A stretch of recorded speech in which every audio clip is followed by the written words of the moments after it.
Welcome to this lesson on limits at infinity. In calculus, we often care about what a function does at a specific point, but today we are looking at the big picture. We want to know what happens to a function's value in the long run.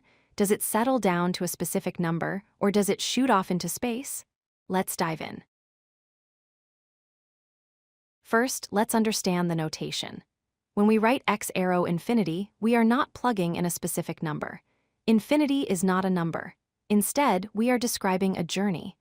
We are asking, as x gets larger and larger, moving further to the right on the graph, what happens to the height of the function? This is also known as the end behavior. The best way to understand this is with the function 1 over x. Imagine you have one pizza. If you share it with 2 people, you get half. If you share it with 10 people, you get a small slice. But what if you share it with 1 million people, or 1 billion?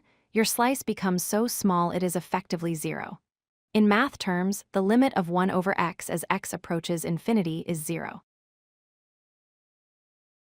This brings us to a key definition, the horizontal asymptote.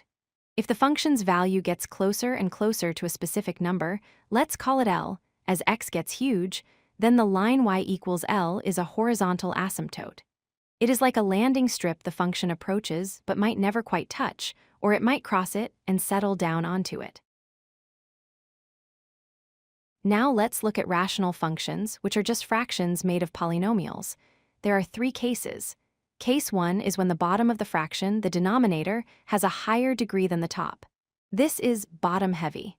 Just like 1 over x, the huge bottom number crushes the top number. The limit is always 0.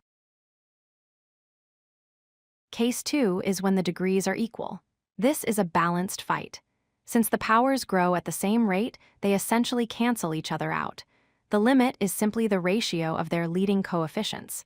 In this example, 6 divided by 2 gives us a limit of 3.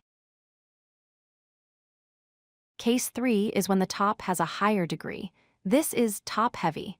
The numerator grows much faster than the denominator. The fraction explodes in size. In this case, the limit does not exist as a finite number. It goes to positive or negative infinity. For regular polynomials, it is even simpler. You only need to look at the leading term, the one with the highest exponent. It is the boss. Even if you have other large numbers, the term with the highest power will always dominate in the long run. Just check the sign and the power to see if it goes up or down. Finally, be careful with exponentials like e to the x, they are powerful. E to the x grows faster than any polynomial and shoots to infinity. However, e to the negative x is exponential decay. It crashes down to 0 incredibly fast. Knowing these 2 graphs by heart is super helpful. To wrap up, remember to identify the dominant terms. If the function is bottom-heavy, the limit is 0. If it is balanced, take the ratio. If it is top-heavy, it goes to infinity. And keep an eye out for horizontal asymptotes, as they are the visual result of these limits. Thanks for watching.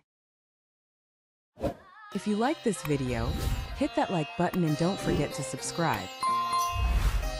Visit codelucky.com for more such useful content.